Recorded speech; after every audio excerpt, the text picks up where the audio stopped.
I was just reacting. Even when they opened the door, I just reacted.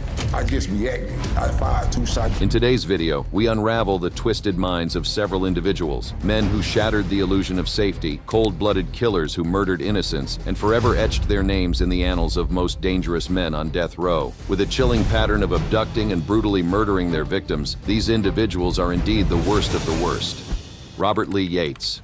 In the picturesque town of Oak Harbor, nestled on Whidbey Island off the coast of Washington State, Robert Lee Yates Jr. was born on May 27, 1952. Raised in a middle-class family, he attended a local Seventh-day Adventist church where he was taught the values of morality and righteousness. But behind the facade of a seemingly ordinary upbringing, darkness lurked within young Robert.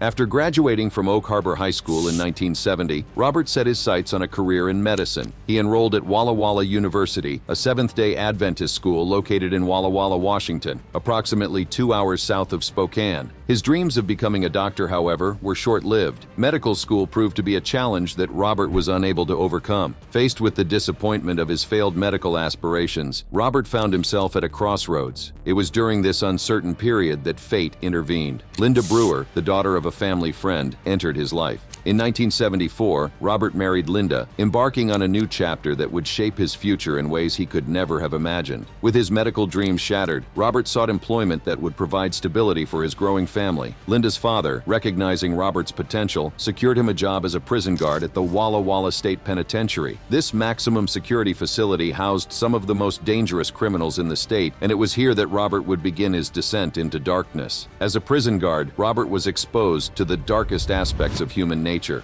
He witnessed the violence and depravity that lurked behind the prison walls, an environment that would later serve as a breeding ground for his own sinister desires. It was during his time at the penitentiary that Robert committed his first murders, forever staining his hands with the blood of innocent victims. In 1975, tragedy struck when 2 college-age students, Patrick Oliver and Susan Savage, were found dead near a popular local swimming hole. Unknown to the authorities, Robert, then 23 years old, had stumbled upon the young couple while engaging in target practice nearby. In a chilling display of cold-bloodedness, he decided to shoot humans instead of tin cans. The crime scene was a puzzle that confounded investigators. Rumors swirled, and Interpol even became involved, suspecting a connection to Patrick's recent travels to Europe. The evidence, including the victim's bloody sleeping bags, bullets, and picnic remnants, was meticulously preserved for 25 years. Each year, new recruits combed through the case file, hoping to uncover a clue that had been missed. Unknown to the authorities, Robert had already moved his family away from Oak Harbor shortly after the swimming hole killings. He eventually joined the military and had a decorated military career spanning 18 years, leaving the Army in 1996. Joining the Army National Guard, he retired a year later, accepting a reduced salary. This decision marked the beginning of a reign of terror in Spokane. In the mid to late 1990s, the city witnessed a surge in murders of sex workers, sparking fear of a serial killer. Little did they know, Yates, the seemingly ordinary family man, was responsible for the chilling pattern of abductions and brutal murders that plagued the community. Yates's victims were predominantly sex workers, women who often struggled with substance abuse issues. He would lure them into his web, offering drugs and companionship, creating a false sense of trust before revealing his true intentions. The details of his crimes were horrifyingly consistent. Each victim met her demise through a gunshot wound to the head or heart. In the late summer of 1997, the bodies began to surface, sending shockwaves through the community. On August 26th, police discovered the lifeless forms of 20-year-old Heather Hernandez and 16-year-old Jennifer Joseph. Jennifer's murder marked the 3rd sex worker killing since June of 1996, and investigators began to connect the dots, recognizing a pattern of victims being picked up for sexual favors before meeting a tragic end. One crucial breakthrough came when witnesses reported seeing Jennifer getting into a white Corvette on East Sprague, a well-known street for sex work in Spokane. It was a lead that would prove instrumental in the pursuit of justice. Fate intervened when a state trooper pulled over Robert in his white Corvette. Unaware of the horrors concealed within the vehicle, he let Robert off with a warning, unknowingly allowing the serial killer to continue his deadly spree.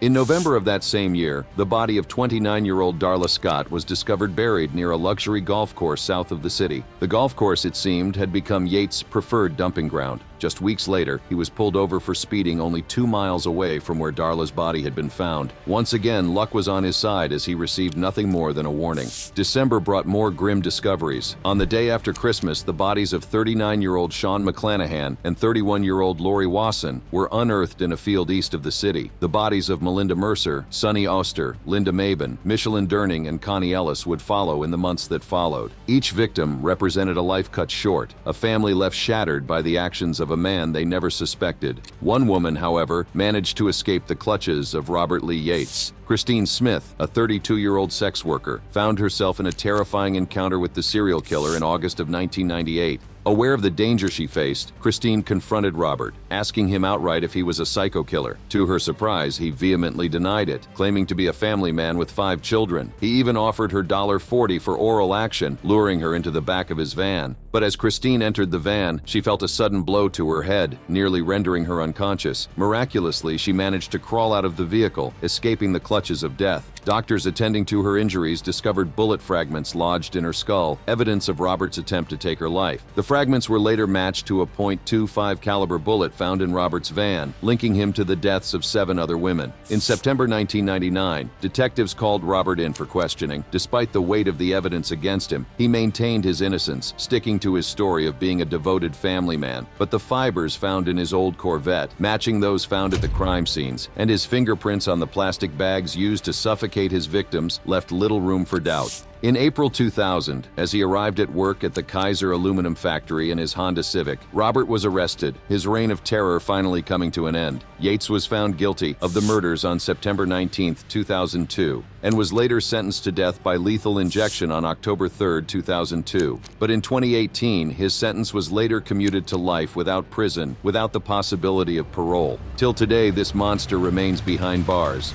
Chester Turner. Chester Turner, a name that struck fear into the hearts of the residents of Los Angeles. His crimes, spanning over a decade, left a trail of devastation and shattered lives in their wake. Chester Dwayne Turner, born on November 5, 1966 in Warren, Arkansas, had a troubled start in life. At the age of 5, he moved to Los Angeles with his mother after his parents separated, seeking a fresh start in the bustling city. Little did they know that their journey would lead them down a dark and twisted path. Turner's early years in Los Angeles were marked by instability and hardship. He attended public schools in the city but struggled academically, eventually dropping out of Locke High School. As he entered adulthood, Turner found himself caught in the grip of poverty and homelessness, a fate that would shape the course of his life. To make ends meet, Turner took on odd jobs, including working as a cook and delivery person for Domino's Pizza. However, the allure of a life of crime proved too strong to resist. Turner became entangled in theft and drug possession, leading to multiple encounters with the law throughout the 1980s and 1990s. Despite the challenges he faced, Turner's life took a darker turn when he became involved in a series of violent crimes. His actions escalated, and he embarked on a spree of sexual assault and murder that would terrorize the streets of Los Angeles for over a decade. His first set of murders between 1987 and 1989, when he raped and murdered several young women during his killing spree. Living on the fringes of society, Turner moved from one homeless shelter to another, seeking refuge and anonymity. His transient lifestyle allowed him to evade suspicion and continue his reign of terror undetected. It was during this time that he honed his predatory instincts, preying on vulnerable individuals who crossed his path. In 1992, Turner's life took a brief respite from the darkness when he began dating Felicia Collier. The relationship brought a glimmer of hope and stability, and the couple even had a child together. However, the facade of normalcy was shattered when Turner's true nature was revealed. His next string of murders started on November 16, 1992, when his 7th known victim, 32-year-old Deborah Williams, was found dead. His DNA was linked to the murder of 14 women in total between 1987 and 1998. In March 2002, while employed as a security guard at a homeless shelter in downtown Los Angeles, Turner was arrested for sexually assaulting Maria Martinez, a 47-year-old woman. Turner initially approached Martinez to borrow a cigarette lighter, but then proceeded to assault her, grabbing her neck and raping her for about 2 hours. He also threatened to kill her if she reported the incident to the police. Turner entered a plea of no contest to the rape charge later that same year and was subsequently sentenced to 8 years in prison. The list of his victims exceeds 10 innocent individuals. During his incarceration, Turner's DNA was identified as a match for DNA recovered from many unsolved murder cases. He was arraigned and was ultimately convicted of 11 murder on May 10, 2007, and sentenced to death on July 10, 2007. He is currently on death row at San Quentin State Prison. Joseph James D'Angelo.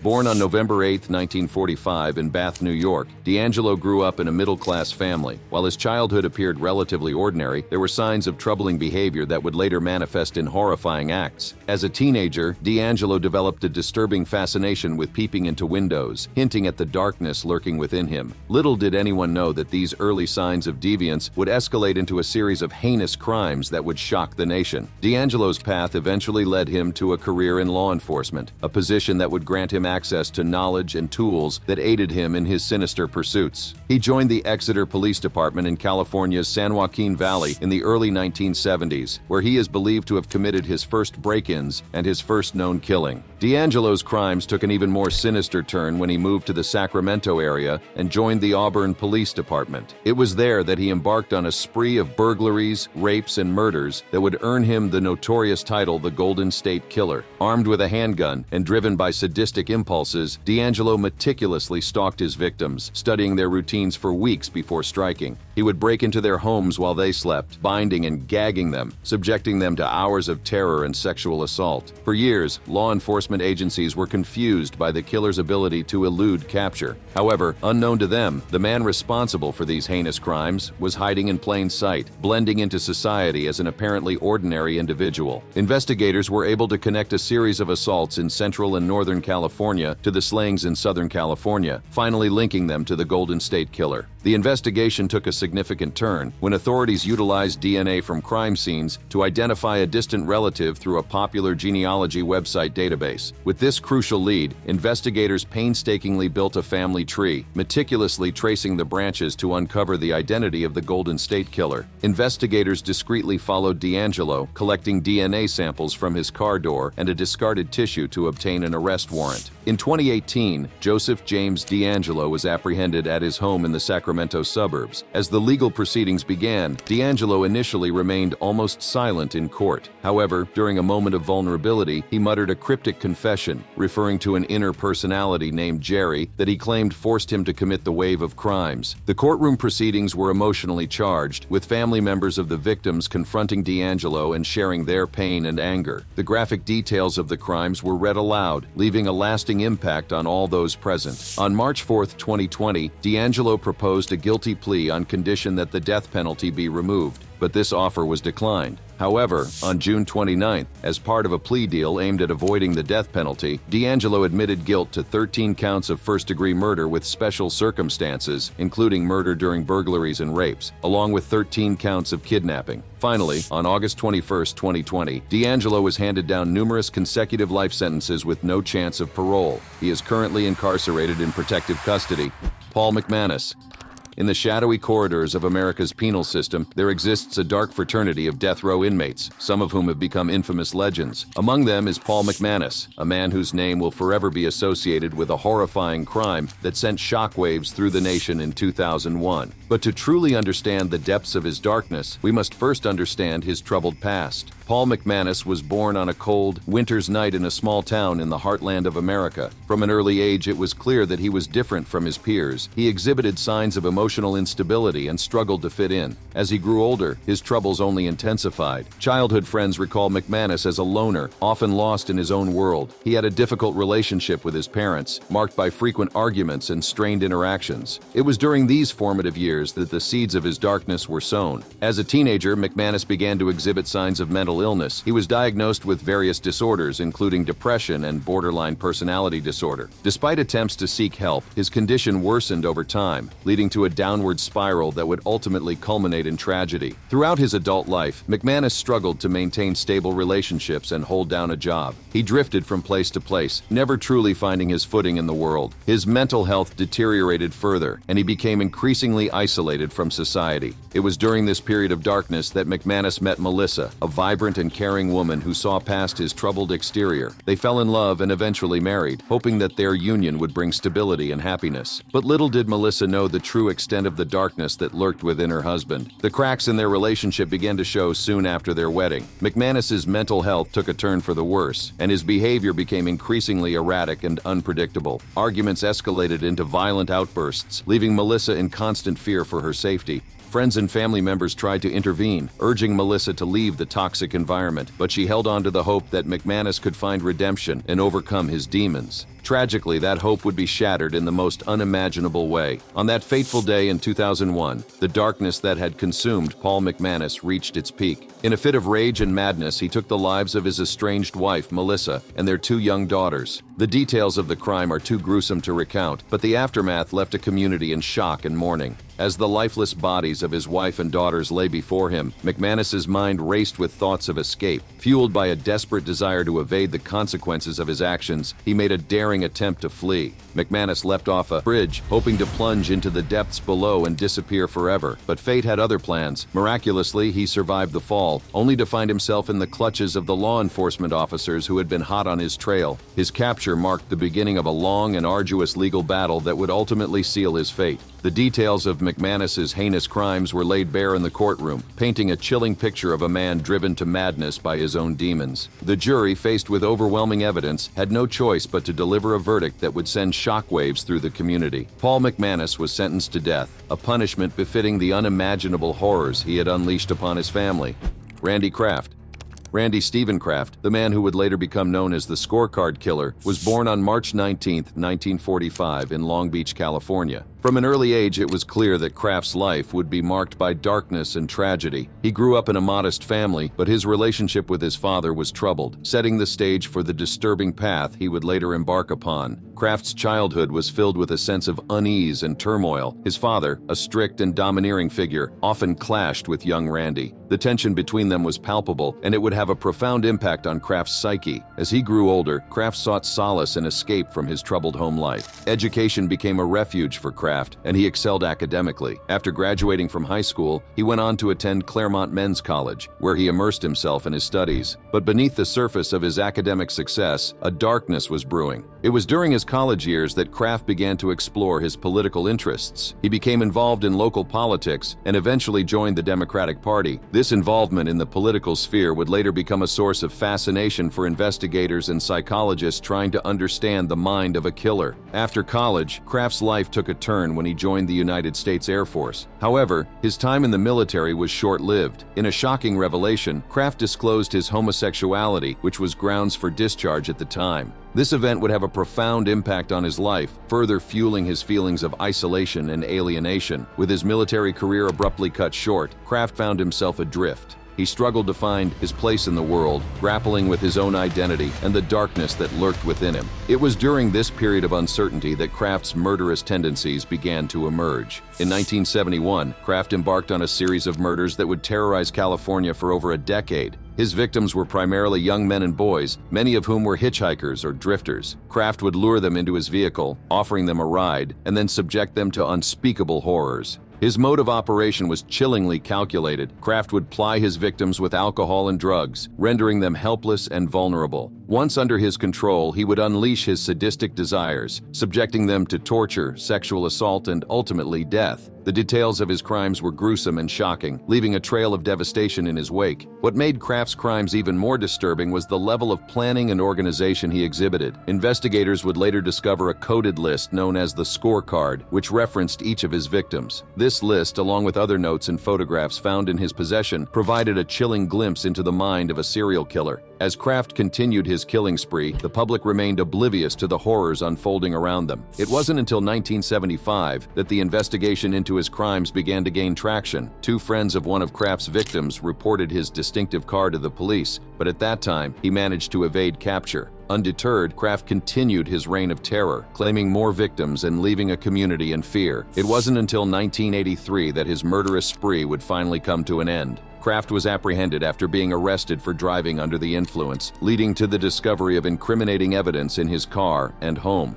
During the penalty phase of the trial, the prosecution presented evidence of additional homicides committed by Kraft in Oregon and Michigan. This evidence painted a picture of a serial killer whose reign of terror extended far beyond the borders of California. The defense, on the other hand, argued that Kraft's brain abnormalities affected his impulse control, attempting to mitigate his responsibility for the crimes. In the end, the jury found Kraft guilty of 16 counts of murder, as well as charges of sodomy and emasculation. The penalty phase of the trial resulted resulted in a death sentence, a fitting punishment for the heinous acts he had committed. He remains on death row at San Quentin State Prison, where he continues to deny responsibility for the murders.